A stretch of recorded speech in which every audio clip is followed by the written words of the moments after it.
Well, I think this is just the tip of the iceberg. I mean, we have said all along that we knew that there were multiple crimes that had been committed. And quite frankly, I don't think these charges would have come forward today had our committee been exposing what was going on in terms of influence peddling. The fact that there were 20 shell companies that received $20 million that went to 9 members of the Biden family. That is truly what we are having this impeachment inquiry about, to determine what did they do in exchange for that money. And I just think that this has woken up the DOJ and says we got to do something here to try to divert attention, but to show that we're being serious, because all along they were cutting a sweetheart plea deal for Hunter Biden as it related to those other crimes. Has your opinion of David Weiss changed, the prosecutor handling all of this, that he seemed to go light prior, he goes full throttle now, at least on the gun charges? He's leaving open the possibility of additional charges, perhaps on the things you're looking at. Your thoughts? No, quite frankly, our committee, House Ways and Means Committee, wants to bring in Mr. Weiss to find out exactly what had occurred there, because we know that the agents that were involved under the IRS whistleblowers that came before us, the agents that were involved in investigating Hunter Biden, they wanted to look further. They needed to investigate further if they were going to treat Hunter Biden, the Biden family, just like every other American would be treated. And this was suppressed by the higher ups. And so that is why I feel it's important that he, Leslie Wolf, and others from the DOJ come before our committee so we can ask more questions. I also think it's important with this impeachment inquiry that we look at the bank records. We need to find out how much money did Joe Biden receive, if any, because we know that Hunter Biden was complaining in electronic communications that he had to give half his salary to his father. So there shows certainly a connection there.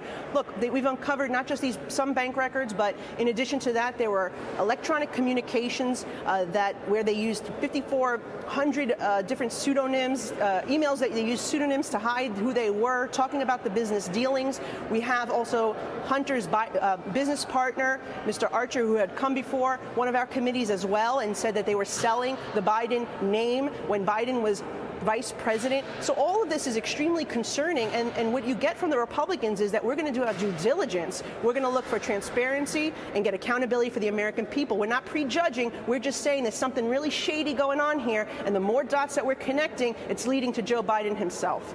You know, I don't know what to make of television coverage, Congresswoman, but I'm just wondering if these gun charges against the president's son had changed the complexion of the impeachment inquiry case, whatever you want to call it, when I noticed all the networks were around the clock on this when it broke, including our 2 prominent rivals, that maybe this has changed that debate and made this impeachment inquiry, even though these were, to your earlier point, separate issues, more palatable. I don't know any other way to describe. What do you think?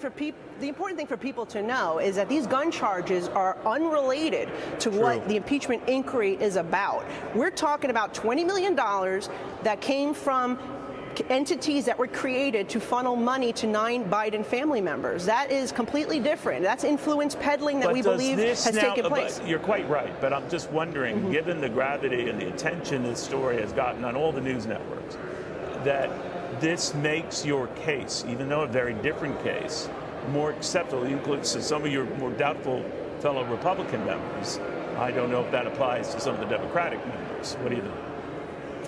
Well, look, it's up to us to make sure that we present the evidence to the American people and to our colleagues in Congress. I will say that I believe that these charges have emerged simply because of what the Republicans have been doing in showing that the law enforcement entities in this administration have been treating the family of Hunter Biden differently than the rest of the country. So they had to do something to show that they're being serious, and this is it. So, but I think this is just, like I said, the tip of the iceberg.